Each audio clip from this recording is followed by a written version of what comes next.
Jesús oró para que la iglesia fuera una, como Él y el Padre son uno. Sabemos que las oraciones de Cristo como nuestro sumo sacerdote son eficaces, que son poderosas, y que esta era una preocupación importante para él, que su pueblo no estuviera dividido. Sin embargo, aquí estamos, viviendo en el siglo XX, donde la iglesia, al menos en su manifestación visible, está probablemente más fragmentada y más fracturada que en ningún otro momento de la historia de la iglesia. Hoy, en Renovando tu Mente, la iglesia es una. En la Biblia, Dios nos dice que está llamando a un pueblo para sí. Nos informa que habrá cizaña creciendo junto al trigo y que aquellos que son llamados del mundo para ser su pueblo están siendo santificados gradualmente para que puedan ser presentados a Cristo como una novia sin mancha.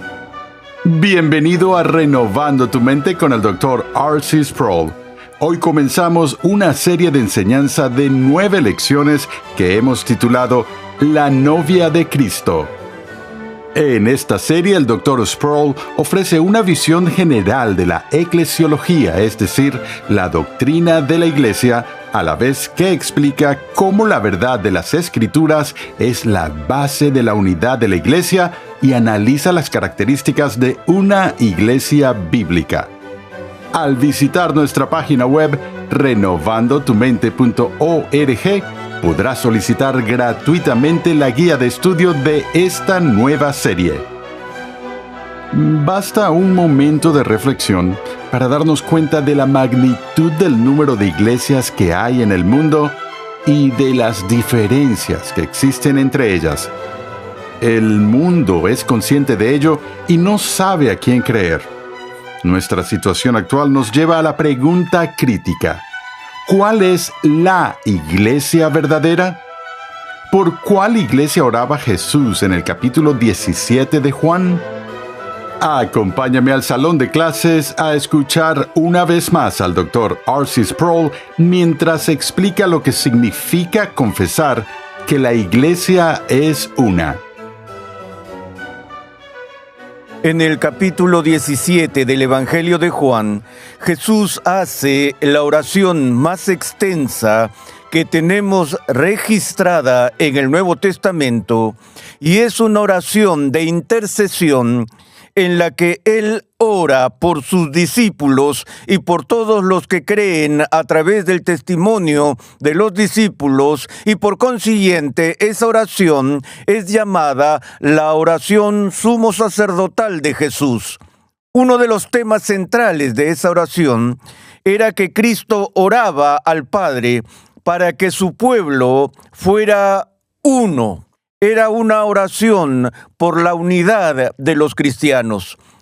Continuó diciendo que oraba para que fuéramos uno, como Él es uno con el Padre, para que la unidad del pueblo de Dios, la unidad de la iglesia, refleje y manifieste el mismo tipo de unidad que existe entre el Padre y el Hijo. Sabemos que las oraciones de Cristo como nuestro sumo sacerdote son eficaces, que son poderosas, y que esta era una preocupación importante para él, que su pueblo no estuviera dividido. Sin embargo, aquí estamos, viviendo en el siglo XX, donde la iglesia, al menos en su manifestación visible, está probablemente más fragmentada y más fracturada que en ningún otro momento de la historia de la iglesia. Así que hemos visto una crisis con la pregunta: ¿qué es la iglesia después de todo? Lo que vamos a hacer en esta serie es examinar el concepto bíblico de la iglesia que el Nuevo Testamento identifica como la esposa de Cristo. Consideraremos unos cuantos aspectos de la misma. Sabemos que muy temprano en la historia de la Iglesia vimos la formación del credo de los apóstoles y muchos cristianos recitan el credo de los apóstoles regularmente en la liturgia de sus servicios religiosos. Después que el credo hace sus afirmaciones sobre el carácter de Dios y sobre el carácter de Cristo y la obra de Cristo, dice: creo en la Santa Iglesia Católica. Así que esa parte de la profesión de fe del cristiano es una profesión de fe concerniente a la Iglesia. Esa proclamación confesional se extendió aún más en el siglo IV con el Credo de Nicea. En el Credo de Nicea tenemos algunas de las marcas clásicas de la Iglesia, en la que la Iglesia fue definida históricamente con 4 adjetivos calificativos, 4 declaraciones que se hacen sobre la Iglesia, que son pautas para nuestra comprensión de la Iglesia. Las marcas son las siguientes: que la Iglesia es una, santa, católica y apostólica. Al empezar nuestro estudio de la naturaleza de la Iglesia, quiero analizar estas 4 categorías descriptivas que definen la naturaleza de la Iglesia. En primer lugar, que la Iglesia es una. La última encuesta que vi indicaba que solo en los Estados Unidos de América hay más de 2,000 denominaciones protestantes diferentes. Entre ellas se incluyen iglesias como la Iglesia de la Escalera al Cielo 1 y la Iglesia de la Escalera al Cielo 2, que se separó de la Iglesia de la Escalera al Cielo 1. Tenemos una multitud de denominaciones presbiterianas, muchas de las cuales son llamadas cismáticas, porque representan divisiones de denominaciones más grandes. Hay que conocer el alfabeto para poder incluir a todas las diferentes iglesias bautistas, las que pertenecen a la Asociación de Iglesias Bautistas Regulares y todo lo demás. Y lo mismo ocurre con los luteranos y otras denominaciones. Ha sido un escándalo ver esta proliferación de denominaciones que marcan el panorama de la Iglesia en Estados Unidos. Y no solo en Estados Unidos, sino también en todo el mundo. En el siglo XVI, en la época de la Reforma Protestante, el cisma que se produjo con las protestas de Lutero y los reformadores fue realmente mayor en sus ramificaciones que el llamado Gran Cisma que rompió la Iglesia entre las manifestaciones orientales y occidentales de la ortodoxia histórica. Porque después de las protestas de la Reforma, vimos esta proliferación de múltiples denominaciones. Una de las preocupaciones que la Iglesia Católica Romana tenía en el siglo XVI con Lutero era la preocupación de que las enseñanzas de Lutero inspiraran esa fragmentación. En particular, cuando Lutero abogaba para que la Biblia estuviera en manos de los laicos e insistía en lo que él llamaba el derecho de interpretación privada de las Escrituras para cada cristiano. Erasmo de Róterdam desafió a Lutero al respecto y le dijo que si ponía la Biblia en manos de laicos sin formación, que no conocen las lenguas antiguas y no están bajo una autoridad eclesiástica claramente definida, se abriría una compuerta de iniquidad. Lutero respondió a eso indicando su grave preocupación de que ese tipo de individualismo desenfrenado surgiera y que la gente a su antojo entendiera la Biblia como quisiera y le diera la forma que quisiera y la hiciera decir lo que cada uno quisiera que diga y tratara de establecer todo tipo de falsas doctrinas apelando ilegítimamente a las Escrituras. Lutero estaba muy consciente de ese peligro. Sin embargo, él dijo que la Biblia es tan clara en el mensaje esencial de la redención y que es tan importante poner ese mensaje en las manos de las masas que prefería poner la Biblia en las manos del pueblo y correr el riesgo de que se abriera esa compuerta de iniquidad y que chocara contra la iglesia. Lo que finalmente expresó fue: si se abre una compuerta de iniquidad, que así sea. Bueno, ocurrió. Y los reformadores mismos no fueron capaces de mantener un frente unido. Lutero y los calvinistas, los luteranos y los calvinistas no pudieron ponerse de acuerdo. Los anabaptistas y los reformados no pudieron ponerse de acuerdo. Y así hemos visto todas estas diferentes iglesias desarrollarse a lo largo de la historia, todas afirmando ser fieles al testimonio del Nuevo Testamento. Obviamente, no todas pueden ser fieles al testimonio del Nuevo Testamento porque el acuerdo o los desacuerdos a veces son muy marcados. Entonces, ¿cómo debemos entender y responder a la oración de Cristo por la unidad de la Iglesia y a la antigua declaración de la Iglesia de que la Iglesia es una? Ha habido diferentes enfoques al respecto. En el siglo XX hemos visto lo que se ha denominado el movimiento ecuménico, que fue un intento a través del Consejo Mundial de Iglesias y otros movimientos de avanzar en la dirección de formar o reformar estos grupos denominacionales diferentes en un cuerpo eclesiástico centralizado. El objetivo del movimiento ecuménico era restaurar la unidad de la iglesia visible.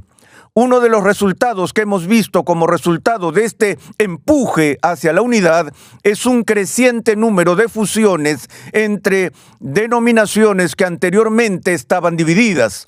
Uno de los problemas con las fusiones es, como hemos visto en la historia, esta tendencia, aunque no ocurre en todos los casos, pero la tendencia es que cada vez que dos iglesias se fusionan en una sola iglesia, terminan siendo tres iglesias en vez de una iglesia, porque los grupos disonantes que se oponen a la fusión tienen la tendencia de no participar en la fusión y continuar con una nueva denominación que sale de su denominación anterior.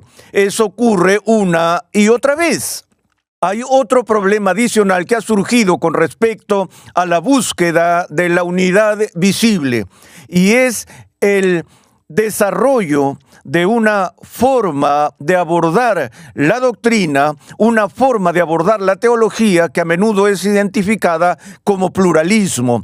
Sabemos que el lema de los Estados Unidos de América es E pluribus unum, que significa de muchos uno, reconociendo que en nuestra cultura personas de todo tipo de trasfondos étnicos, nacionales y religiosos, llegaron a las costas del Nuevo Mundo y Estados Unidos se convirtió en un crisol de todas estas diferentes corrientes de culturas y tradiciones.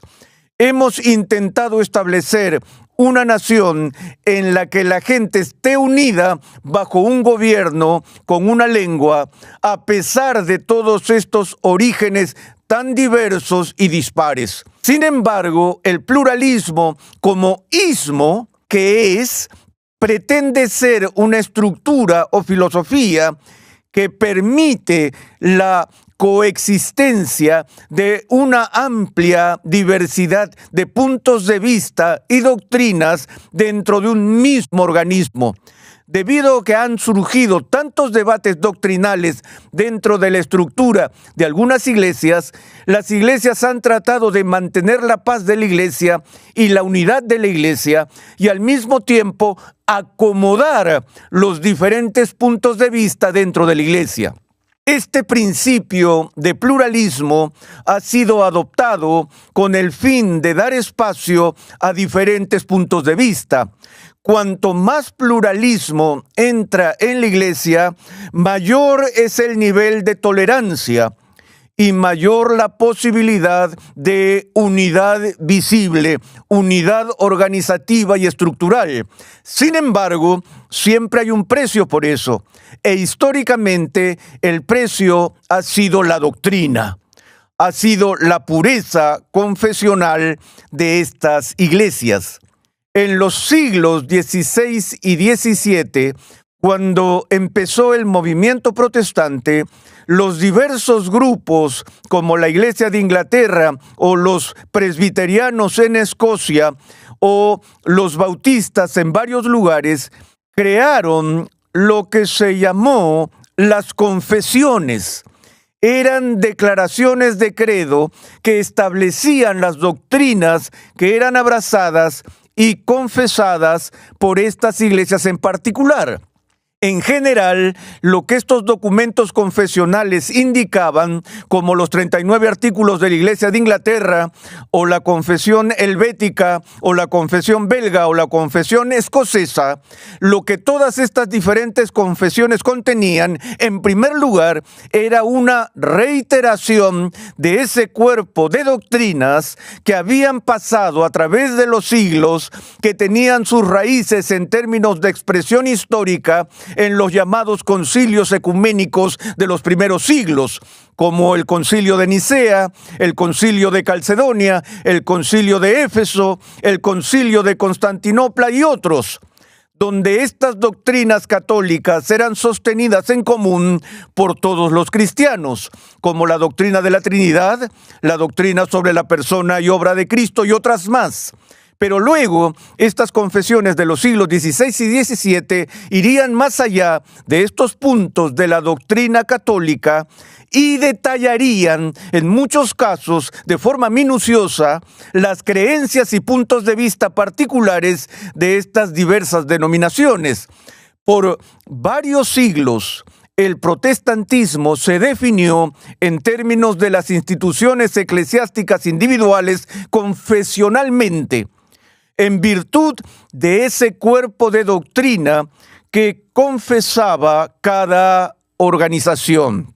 Pero en nuestros días, parte del impacto del movimiento ecuménico es historizar o relativizar estas antiguas confesiones. En algunas iglesias se intenta ampliar la base confesional a lo largo de las líneas del pluralismo para lograr la unidad de la iglesia visible. Recuerdo que una de las primeras crisis teológicas en las que tuve que participar en mi propia tradición fue en torno a una nueva confesión propuesta para la antigua Iglesia Presbiteriana Unida llamada la Confesión de 1967. Cuando se presentó para su evaluación, examen y estudio alrededor de 1965, se me invitó a formar parte de un panel de teólogos para evaluar esta nueva confesión, examinarla y ofrecer ciertas sugerencias de enmiendas. Eso creó una gran controversia en la iglesia a la que yo pertenecía. La propuesta era que en esa iglesia, donde desde hace varios siglos teníamos la confesión de Westminster como la declaración confesional y doctrinal de la antigua iglesia presbiteriana, la propuesta era añadir a esa única confesión varias otras confesiones, como la confesión escocesa, la declaración de Barmen del siglo XX y la confesión de 1967. Recuerdo que cuando me ordené, sin embargo, solo había una confesión en la iglesia. Era la confesión de Westminster. Todos los que eran ordenados tenían que hacer un voto ante Dios y ante la iglesia de que abrazaban el sistema de doctrina dentro de esa confesión y prometían defenderla. Después de que la base confesional fue cambiada, en 1967, la confesión de Westminster permaneció en los libros, pero otras confesiones fueron añadidas a ella y tuve una experiencia extraña que quiero usar como ilustración. Cuando Ministerios Ligonier empezó en Pensilvania en 1971, fui invitado por algunas personas del área de Pittsburgh a dar inicio a este ministerio y yo dije que no lo haría a menos que recibiera un llamado del presbiterio para hacerlo y tuviera el respaldo de la iglesia para hacerlo. No estaba interesado en desempeñar el ministerio de un llanero solitario. Así que esas personas que querían que yo empezara este ministerio fueron al presbiterio local y les pidieron que me hicieran una invitación. El proceso implicaba que yo me presentara ante el presbiterio para ser examinado, para ver que mis credenciales estuvieran en orden, entre otros aspectos más. Así que fui a la reunión del presbiterio y había un comité examinador. Mientras me examinaban sobre teología, una de las preguntas que planteó una persona fue la siguiente: Doctor Sproul, ¿cuál de las confesiones en el libro de confesiones de nuestra iglesia refleja con mayor exactitud su teología? Pensé que era una pregunta legítima y no lo pensé dos veces para contestar. Dije, bueno, esa sería la confesión de Westminster. La persona que me hizo esa pregunta se enfureció y me dijo, ¿qué tienen de malo el resto de las confesiones? Le dije, yo no he dicho nada malo del resto de las confesiones. Usted me preguntó cuál encontraba que representaba más fielmente mi posición. Esta persona se enfadó mucho porque no le gustaba la confesión de fe de Westminster.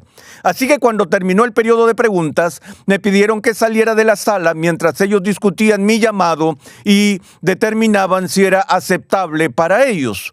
Antes de abandonar la sala, pedí hacer una declaración. Ellos dijeron, ¿cuál es?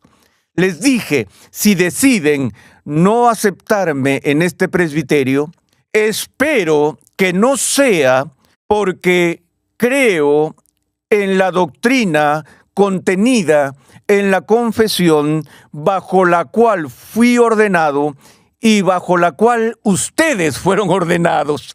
Abandoné la sala. ¿Qué podían hacer? Tenían que aprobarme, porque de lo contrario tenían que confesar el perjurio de su parte. Pero fue una experiencia interesante para mí, porque vi lo que estaba sucediendo con los intentos de mantener las confesiones del pasado en las que algunas personas todavía creían, pero neutralizar esas confesiones añadiendo otras para que la gente no estuviera obligada por los puntos de vista históricos de la iglesia. Ese tipo de cosas que sucedieron allí han proliferado ampliamente en la iglesia hoy en día, tratando de escaparse de la base confesional del pasado y dejar espacio dentro de la iglesia para un horizonte amplio y dar cabida y acomodarse a amplias divergencias de creencias. Todo esto en nombre de la unidad visible de la iglesia. Hablaremos más de ello en nuestra próxima sesión.